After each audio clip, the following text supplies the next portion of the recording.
What is going on, YouTube? Joe here with Culination Media, bringing you another episode of Pokemon Y today. Today's episode is going to be number 22, and we will be continuing on through Route 13 and getting up to the power plant in this episode.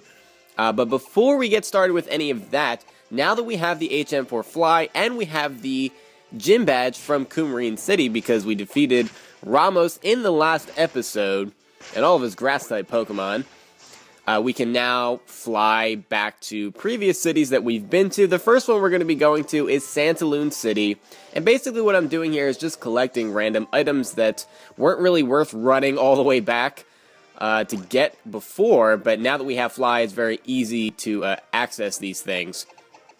So I really think there's only one thing we can get on this route. I am going to double check, though. I know that there's the tree that we can cut down right here. I don't remember what this item is, so I wanted to show it just in case it's something that could be potentially interesting. And actually, it turns out to be an elixir, so never mind. It's not really interesting at all, but that is perfectly okay. I don't believe there's anything else we can get on this route. I'm going to double check, like I said. The first time I was here, I said we needed Surf to complete this route. We do need Surf, but I'm pretty sure we also need Waterfall, so we will not be able to come back here until, like, the 8th badge, pretty much. Yeah, we're going to need Waterfall to get what's down there. There's a TM. There's actually eventually a Mega Stone down there as well, but that'll be after the game is completed. So we don't need to do anything else on this route. Apparently, it was just the elixir, so I don't know if that was really worth it or not. But whatever. We're going to fly over to Camphrier Town now. Because I believe on route... What route is that? Route 5, I want to say. I want to say that's Route 5 to the east of Camphrier Town. We're going to see in a second here. Yes, it is Route 5, the Versant Road. There are some trees that can be cut down over here. And there should be some items back here that we can pick up. Again, I'm not sure what they are, so I just wanted to make sure that I show that. And it looks like the Sharp Beak is here, so that is pretty cool. It's a held item that increases the power of flying-type moves, and it actually has some use. You can use it on Talonflame. I've seen it used competitively, actually. Kind of strange. Most of the time, those items just don't get used very often. But it does work for Talonflame because there really isn't a flying gem or anything like that that can be used at this point. Anyway, we have a battle here. Apparently, I missed a battle, so we're going to battle this kid. And his Pokemon are extremely low-leveled. Carvanha level 10 is what he's going to start off with. I've got my Amara out here. I'm just going to go for the Nature Power because why not? We're in the grass or in a field-like area, so it turns into Energy Ball, which is super effective. Not that it matters because I can pretty much take out a level 10 Carvanha with anything. Even if we were the same level, I could pretty much take it out with anything because Carvanha is just so terribly, terribly frail. So I'll just go for the Energy Ball again. Why not? There's no sense in losing PP from other moves and then having to go just heal up because that would just be completely ridiculous. So Amara actually is going to grow up to level 39 after defeating those two Pokemon, despite them not really giving that much in the way of experience points. I'm fine with that. And the cool thing about that is that Amara actually evolves at level 39. It does have to be nighttime, though. So thankfully it is. And so we're going to have one more evolution. We've been getting so many evolutions the last couple episodes. Our entire team is pretty much fully evolved, except for Actu. Well, I guess he's a Fracture now. But there you go. Aurorus in the flesh.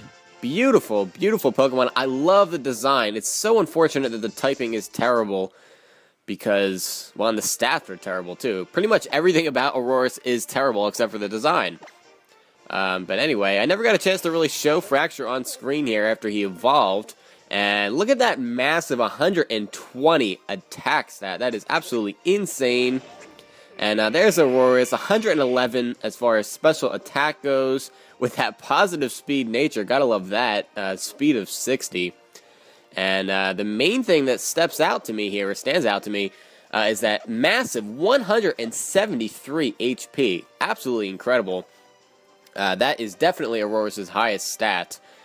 And yeah, it's pretty crazy. If it didn't have so many weaknesses, it would be incredibly difficult to take down.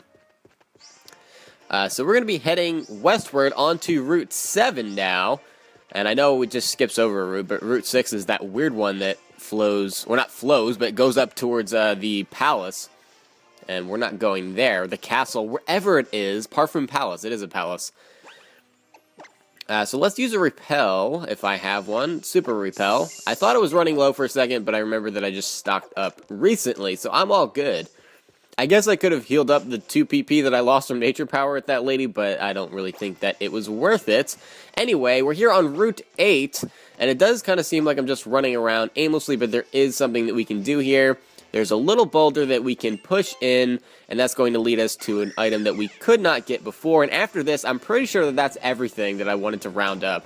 It'll just save us time later. It turns out that it's just a water stone, so I guess it has some use. You know, if you're going to be training Eevee and you want to evolve it into Vaporeon, or if you want to train Shelder or Staryu, because they both require water stones in order to evolve. I can't really think of anything else off the top of my head that uses a water stone, to be honest. So those are the main uses. And oh, I guess Panpour too. Panpour is another one. So if you caught one of those in the Santaloon Forest, you could evolve it with a water stone. I would wait till it learns Crunch, and I believe that's at level like 42, 43, somewhere in that range. It might even be before that. It might be in the high 30s. I'm just vaguely guessing here. Hypothesizing, pretty much. Anyway, we're back here on Route 13, so now we can get down to business. I'm going to move Aurorus out of the front and put Golett up there because he hasn't really seen a whole lot of action, and yeah, so on this route, there's no grass or anything, but there's these weird, like, little patches of things underground that will come up and attack you like that, and that one appeared out of nowhere, completely out of nowhere. You can't really avoid them. Repel does nothing. So you're stuck with battling wild Pokemon all the time on this route, which sucks. So we have a Gibble here, and it's at level 26, and I avoided whatever attack that was. I think it was Sand Tomb. I clicked through it very quickly. But Shadow Punch just takes it out pretty easily. I like to just kill the Pokemon most of the time on this route because sometimes it prevents them from coming back and attacking you. You know, through the underground channels as fast. I don't know. I don't know if that actually works, but I feel like it does, so sometimes I just will kill the Pokemon instead of just running away. Anyway, the power plant is going to be on the western side, so we're going to explore the eastern side first to pick up any items that are over here. And looks like we have a smooth rock here, which actually has some decent competitive use, especially on Hippowdon, because it increases the duration of Sandstorm from 5 to 8 turns. It's very similar to the Damp Rock and the Heat Rock. And what's the other one? I don't even know. I'm drawing a blank. And the Icy Rock, maybe? That sounds like it could be correct. Look at that Pokemon just waiting for me to run over there. There was no escaping it. None at all. Oh, Doug Trio. Okay. Very interesting. So I'm going to send out my Golett here. Level 27 is this Doug Trio, and it definitely outspeeds me. Doug Trio is very fast. It's also very frail, and it can have the Arena Trap ability, so there's a possibility that you just will not be able to run away. And actually, this puts him in perfect range to be captured, so we might as well just capture this thing. Why not? It only has like 2 HP left. Might as well, right? Might as well. Do not want to pass up this opportunity, so we'll use a Great Ball, and I'm guessing he'll stay in. Oh, no. Absolutely not. That is unfortunate, and I can't paralyze it with Thunder Wave because it is a ground type. So I'm kind of stuck just chucking Great Balls at it, honestly. I bought quite a few. I've got like 25, 24, something like that left. So I might as well just use them. Oh, wow. This might take a while. I have no idea what Doug Trio's catch rate is, but I'm starting to think that it's a little bit lower than I would expect. I mean, it is an evolved Pokemon, so maybe it's like 60? Something like that. If it's lower than that, that would explain why this is taking so long. I'm going to go ahead and use an Ultra Ball now, though, because I don't really want to spend the entire episode trying to catch a Doug Trio that I'm not even going to use. This is just for Pokedex purposes, really. And just because it was convenient, because of the HP that was left. So he stays in that Ultra Ball, which is great. And we get some decent experience out of it as well, because it is an evolved Pokemon. And yeah, it's going to enter into the Pokedex. It is the Mole Pokemon. Very interesting. I really need to use one of these competitively, so once I beat the game, I will definitely try to build one of these. Because I think Doug Trio is actually really good. Really, really good, especially on on weather teams. It was great last generation. I'm sure it's seen a decline in usage because, honestly, I don't think I've ever seen it, even once, competitively in this generation. So why not use it? I mean, Arena Trap is incredible to come in and trap something and then you can kill it off with Earthquake. So I definitely want to try that out. So as for some other wild Pokemon that you can find here on this route, other than Gible and Dugtrio, really the only thing that you're going to find here is going to be Trapinch, which coincidentally also has the Arena Trap ability some of the time. I believe it also can have, I want to say, Hyper Cutter. Don't quote me on that, but it does have Arena Trap some of the time. So some of the times you're going to have to kill it to run away. Anyway, the entrances to the power plant over here, you just can't get into them for whatever reason. It says that you need a pass to enter, and we don't have one. So I guess we're out of luck there. Here's a Trapinch. As I was just talking about this, let's see if we can run away from it. Oh, we can, so this one must have had Hyper Cutter or whatever its other ability is. Not that it really matters once you go to train one, because Flygon always has Levitate. There is no Dream World or hidden ability or anything like that. Flygon will always have Levitate. Man, these things are ruthless. You just cannot get away from them. Okay, so it looks like there's some more items up there, and we can't go down to the south yet. That will actually lead over to Lumio City. We will need to deal with whatever's going on at the power plant first. So maybe at the end of the next episode we can do that. We'll have to play that one by ear. There is an item down here. Taking us forever to run around because of the winds going on here. So there is a Sunstone here, which will help you evolve, whatchamacallit, yes, that thing, Helioptile, if you picked one up on Route 9, which is over by Glittering Cave. And Helioptile really doesn't learn, like, awesome moves or anything, so I don't really see the point in waiting to evolve it. You can always just teach it like Thunder or Thunderbolt via TMs, and you know, it's just nothing exciting, really. So what is over here? Hidden item maybe? Nothing? Is there seriously nothing over here? Wow, okay, that was a complete waste of time. And we get attacked by a wild Pokemon. Again, I do not like this route for this very reason, because repels are just useless. So hopefully we can get everything this time around and not have to come back here, because it's a little bit of a chore. It's a little tedious. So we're just going to kill this Trapinch, because why not? Shadow Punch takes it out in one hit. Trapinch isn't very bulky, and we had like a 10 level advantage on it, so it's not really that big of a deal. We get some okay experience, I guess. We're going to get chased around some more. And I think we are just about ready to take on Team Plasma, which is going to be here. But first, you want to pick up this item right here, which is the Power Plant Pass. You're going to need that to move on. So we might as well get it now. The only reason I know it's there is because I played through the game before. So that is that. I'm a member of the stylish Team Flare, and I'm going to win in style. Okay, so apparently we cannot pass until we defeat this guy, so that's what we're going to have to do. The nameless Team Flare Grunt. He's going to send out Houndoom. So this is the same guy that we've been fighting quite a few times. We fought him the first time in Glittering Cave. He had a Houndour and a Zubat. So now he has a Houndoom. This thing is at level 31. It goes for the bite. That is super effective. And thankfully I did not flinch. If I did, he was going to kill me off the next turn. So that is awesome. Bulldoze absolutely destroys this thing. It's super effective. And Houndoom has no physical defense whatsoever. So it goes down. Hawlucha is going to grow up to level 29. Not that I care about that at all. And Golbat is going to be coming out next. So Golett, I guess, is going to stay out here and see what we can do against this thing. Hopefully it doesn't have Bite. I'm going to go for the Shadow Punch. There's no way for me to reduce its speed via Bulldoze. And that does a lot of damage because he gets a crit, which is unfortunate. Shadow Punch is not going to take this thing out in one hit. So now what should I do? I can heal up, I suppose. And I think that's what I'm going to do. I'm just going to use a Hyper Potion on this thing. Get him back up to full health. I should be able to take whatever he has for me very nicely. And Acrobatics, actually, I do not take that very nicely at all. Hopefully he goes for another Air Cutter, and he does.